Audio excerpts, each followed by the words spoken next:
Raise your hand if you're ready to read book 2 of Teenagers Jumping on Trains. You'll notice my hand is not up. You know it's a bad sign when before you even start the book, you go to the back to check out how many pages are there, and it starts with a 5. All right, starts with a 5. That's great.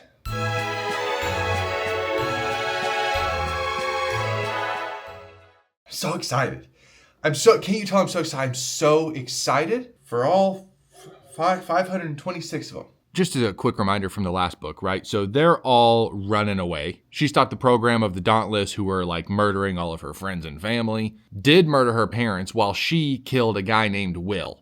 I didn't care so much for Will. I liked a guy named Al. Al turned out to be an asshole and he killed himself. So this is a lose-lose situation for me. Maybe even triple loss, because now they're on a train with Tobias. That guy's name was once 4. Tobias's father, who's a child beater, and her brother, who was a part of the faction that started all of this. That's where we're at. It's not the happiest time, if you can't tell. So they arrived at Amity, which I'll get into in a second. Doesn't make any sense to me whatsoever. I thought they were trying to escape everything, and they just left. I thought they were leaving the city, but they didn't fully leave the city. They just went to a different faction. Anyways, how I know that this character's going through some bullshit right now is she cut her hair. This is genius. Truly genius, because you have to remember this was written by a teenager, right? And I remember being 16 and you'd leave sophomore year and you'd come back to junior year and one of the girls had cut her hair into a bob and you'd be like, oh shit, Jen's going through something. That's how you knew. If a girl cut her hair, particularly more than 5 or 6 inches, you knew they were going through a life change. And the life change that I know that Trish is going through is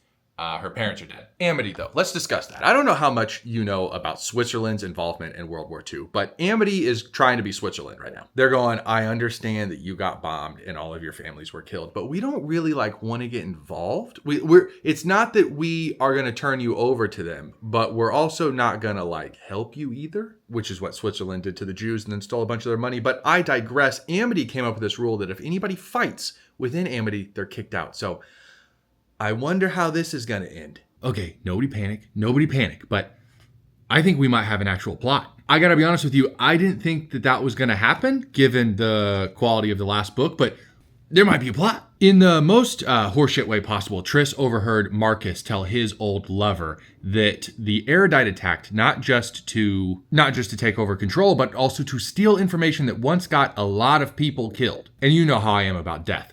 Love it. So I want to know what that is. Marcus, by the way, certified shithead. There was a part in the last book where I thought maybe things were lies and Marcus was blamed for some stuff that he didn't do, but the way that he's reacting to some things, certified shithead. I do think he beats his kid and I think he smiles while he does it. It's a new day and a new shirt, by the way. I know that I was wearing a white one yesterday. I'm wearing another white one today. I own more than one, so back off. Triss kind of keeps freaking out that maybe 4 is going to find out that she killed Will and think that 4 is going to lose his mind over that. Hey, I watched this man shoot an innocent woman in the face for funsies. Was that woman a fake person in his dreams? Yeah, she was. But in either case, I don't think he gives a shit. This feels early to say, but I feel like I know him. He doesn't care. He'd have shot Will right between the eyes. So Erudite found them hiding in the Amity compound and they killed a bunch of people. Seems to be a theme when they show up, but I don't know how I missed this in the first book, and also something they neglected to put into the movie. Erudite wears armbands around their bicep to show which faction they're in. And I'm not going to say anything. I'm just going to put an image up on screen of somebody else that does that. Another fun World War fact for you. These uniforms were made by Hugo Boss. Yep, that Hugo Boss. Oh, hey, Tobias has a mom. I know everybody is supposed to have him. You know what I mean? But she was supposed to be dead. So yeah, good news is she's not dead. Bad news, they don't seem to like each other very much. She does have an army, though, of factionless people, and that's going to be useful. It sounds useful. Couple things for you, because 4 just found out that his father was the first person who discovered that 4 was divergent. And I'm betting everything right now that he was beating his son because he was trying to beat the divergent out of him. You can't Bellatrix Lestrange your son. This is a couple inches away from gay conversion therapy camps. They don't work. You can't pray the gay away. You can't fix the long bottoms. You can't beat the tar out of your son and change him being divergent. I hope that's not news for anybody. Now, the second thing is that 4 actually just discovered that Triss is the one who killed Will. Actually, the entire faction of Candor found out about it at the exact same time because they put true serum in her. Once again, just gonna Do little parallels to Harry Potter. They haven't had the conversation yet, but you're just not going to convince me that 4 cares about this in the slightest. I don't know how many people 4 has killed in his day. I know it's more than 1, and I know that those people probably weren't brainwashed at the time. So if he tries to take the high road on this, he's dead to me. Eric and the Dauntless just attacked and, of course, killed more people because that's what they do. I don't know how many people they have to kill, but they're working their way up that ladder. But anyways, I'm calling to tell you that I think Trish just stabbed Eric in the face with a knife, and I feel a little jealous. Like, why does she get to stab him in the face and I don't? Other than him, like, not being a real person. I guess that's what I'm saying. If he was a real person and I wouldn't go to jail for it, I would like to stab him in the face with a knife. I just realized I've had blood on my face this entire time, so can't re-record those things, but that's what that is, if you noticed it. Do you think that was God getting back at me for those comments about Eric? I think it was. Tobias doesn't give a shit. I told you I knew that man. They finally had the conversation about what happened to Will. Christina, not super thrilled about it. I think she was dating Will. Tobias is only mad that she didn't tell him sooner. Some of y'all are going to get mad at me about this, but I knew this because at his core, Tobias and Gale are the same person. Argue with a wall. I think both of them will do what is necessary to defeat the evil. And for the record, Christina being mad at Triss for this is such horseshit. Christina was under the same simulation that Will was under. She knows what it means to be brainwashed. She murdered multiple people while under said brainwashing. Of course, she's allowed to be upset about Will dying, but being mad at Triss over it? Nah. Tori, the tattoo artist, was just elected as one of the 3 leaders of Dauntless. They tried to elect a 4th. Do you know any guesses who that would be? To be the leader of the faction that rules the society, that's supposed to police the society. Picture this as like the commissioner of the New York Police Department. There's a lot of responsibility on that person's shoulders. Who do you think that person would be? 4 of them. There's 4. Some guy named Harrison, I think, the tattoo artist, and then Triss, the fucking 16-year-old. Why do you do this to me? Why do you make me yell at you? Not you, the watcher of this video. You, the writer of this book. You, the fictional characters who I all want to die violently. Now, by the grace of God, by Christ's holy ordinance, Triss turned it down, which I'll give her credit. Definitely the move that she should have done. To all the people voting, though, I don't know why I expected more. That's just the same thing this country does. Just elect the worst people possible. So you know what? Fuck it. Fuck everything I've said for the past 2 minutes. This is the most logical thing that could have happened. They killed Eric, which I'm so happy about that. It's the circumstances in which he died. The group of teenagers who they just elected to run the government took a vote and decided to kill Eric. I don't think I told you that he was in their possession. He was a prisoner. Again, super happy that he's dead because fuck him and his fucking earrings. He was the worst villain of all time. Just a bad guy because he wants to be a bad guy. No meaningful backstory, no sad parent-child relationship. Just, oops, evil look fun, I do evil. But here's why I hate this fucking world. They do that and 4 shoots him right in the face. You can't see what I'm doing, but And what do you think happens after that? I love the interaction here. I'll give you a second to guess. They went paintballing. Triss went, oh, that was a really stressful time. I kind of need to decompress. What do you guys do around here for fun? Paintballing. Yeah, I'd go paintballing because that's a normal thing that people do after an execution. I remember that. I remember reading about that in history. Right after the Nuremberg trials, where they killed all the Nazis, they went paintballing. Right after they killed Ted Bundy and Jeffrey Dahmer, paintballing. I'm sure if the Menendez brothers ever get out, the first thing that they're going to go do is paintball. I hate this fucking world so much because it feels like either one of 2 things, and yet it's neither. It either feels like a 12-year-old writing about what they think adults do for fun, or it feels like an 80-year-old being like, what do kids do these days? And the thing is that it's neither. Because this was written by an 18-year-old. I don't understand how we got here. Veronica, if I ever meet you in person, I want you to understand that although it seems like this is personal, it's not. I'm just going through something. It is ironic that something is a book that you wrote, but I am positive that we can get past this. I've had a little bit of time to reflect, just calm down a bit while reading the book, and there's a couple things that have happened. Erudite killed some more people, and so Triss turned herself into the Erudite to keep her friends from dying. That was really nice of her. So then 4 turned himself into the Erudite so that Triss didn't die alone, and then Caleb kind of like backstabbed all of them. And then Janine, or whatever her name is, did a villain monologue where it took Triss into a room and showed her the table she was going to die on for no apparent reason whatsoever. They did some more simulations because that's the only plot device that exists in this story. And really, I just want to say that, like, this is the new me. I'm not on Xanax. I've never done that in my life, but I feel like this is who I would be if I took that every day. And it is nice being able to read a story and regulate my emotions like a normal person. How does that rat fuck Peter always survive? This guy. You remember this guy? What is it? He is an actual cockroach. Every single time I think he's going to die, he just moseys his way on out of it. A nuclear bomb could be falling and he would outlast it. And I just know that they're going to try and give me a redemption arc on this guy. I don't want it. Keep it. He's currently teaming up with Tobias and Triss to get them out of danger, and they're going to try and make him into a good guy now. I will castrate him on a stone altar with rusty utensils. We're coming up on the ending of this book, and I don't really know what to do with myself here.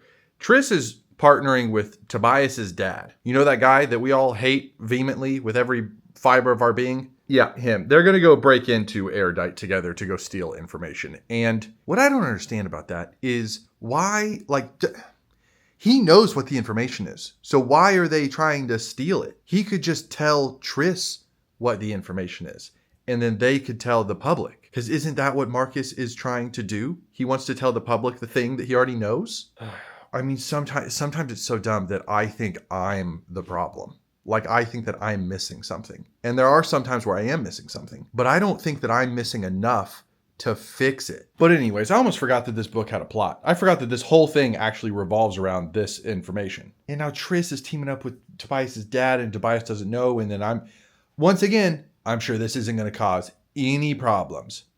These books are genuinely hard to live react to sometimes because it feels like at a point I'm just turning on this camera to go, hey, look at dumb thing. Dumb thing happened. Isn't that dumb? And then I start to feel dumb because I'm like, what did I expect? History repeats itself. If something dumb happened in the last chapter and the one before that and the one before that, why would I think that something dumb wouldn't happen in the next chapter? You know, Amity is basically voting like whether or not to start a war or to get involved again, even though they've already had that vote. And in the middle of their future being decided, Triss and Christina are sitting in the back playing a literal thumb war. You know, that thing that literal third graders do. They tried to vote this person into a government position of leadership. What am I supposed to do with that? How am I supposed to sit here and just be happy about things? God's disciples couldn't turn this into a miracle of enjoyment. So just understand that I understand that I'm being negative, and it's not that I want to be this. I want to read things that I enjoy. But if I'm going to read things that I hate, I'm going to tell you about it. I'm not going to sit here and suffer in silence. Oh, Triss is fighting the tattoo artist. Which I knew, by the way, when Maggie Q showed up on screen, that she wasn't just a tattoo artist. I knew she was going to be something to the rest of the books. But tattoo artist really wants to kill Janine, which, fair, the leader of Erudite, fair. And Triss doesn't want that to happen because she has all the secrets. So, tattoo artist won. Janine's dead. Janine's dead. That was appropriate? So far, everyone who's died in this book, really, I like that they're dead. I will say that I think that both of them are a little anticlimactic. Just a little bit. This one was better than when Eric died. Eric died, on somebody's lunch break, basically. But I have 15 pages left, and I feel like something else has to happen. It doesn't feel like it's been enough to justify 520 pages. Well, I got my wish. It is over, and in the last 15 pages, Tobias's mom and her army of factionless took over. They were basically like, hey, all those factions, fuck that to hell, that doesn't exist anymore. Which, thank God. Factions were dumb to begin with. I actually really like Tobias's mom and that she is the one in charge. We haven't gotten a ton of time with her, so I have nothing to base that on. I just trust her for some reason. Trust her way more than his shit-ass dad. But that wasn't the big thing. I found out what's on the other side of the fence. As you can see, I am a bit more calm and collected than I had been during previous occasions when I was filming. And this was really weird because it's kind of like I myself have been beaten into submission here because I just accepted it. The best I can tell, what's on the outside of the fence is normal people.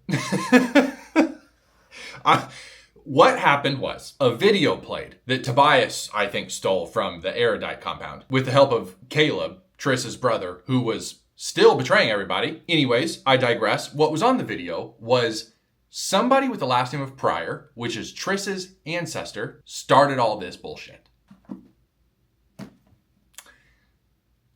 She said that people were going to lose their memories and go move into this faction state where they would learn kind of how to be humans again. I don't know how to explain it well. It sounds like society had gotten to a bad place and they needed to hit reset on that. And so they sent a bunch of people into this city with a giant wall around it. And we're like, we're going to wipe you back to zero. Good luck. But I'm going to stop here. I'm going to gather my thoughts overnight and I'll say my rating and everything tomorrow when I'm level-headed. Because right now, I think I hate it so much that I'm dead inside. And I don't know if tomorrow I'm going to yell about it or just be like, yeah, it is what it is. But I'll see you tomorrow. It is tomorrow, which you can note that from the blessing of sunlight that we receive every day. What the darkness taught me last night while I ruminated on the ending of this book is that either I don't hate it as much as I thought I did, or I have Stockholm Syndrome. And what's super interesting about that determination is that I know in my bones I am going to be let down by what they actually find outside of the fence. This whole idea that they were put in this place to like rebuild society or whatever, but there's like normal people way out there. In my mind, I'm just going, what could they find that makes all of this make sense? Like they have vehicles. They could have at any point in time just driven and kept on going. I have watched multiple times throughout this book as people just left the gates and went out into some fields with a truck. So at this point, you may be confused where you're like, okay, well, you're describing hatred, you're describing stupidity, but you said that you didn't hate it. I also said I might have Stockholm Syndrome. Once again, similarly to the end of the first book, I like the premise. I don't hate this idea that they were like, hey, actually, we're going to wipe the memories of all of these people and stick them in a place to do blah, blah, blah. That's a workable premise.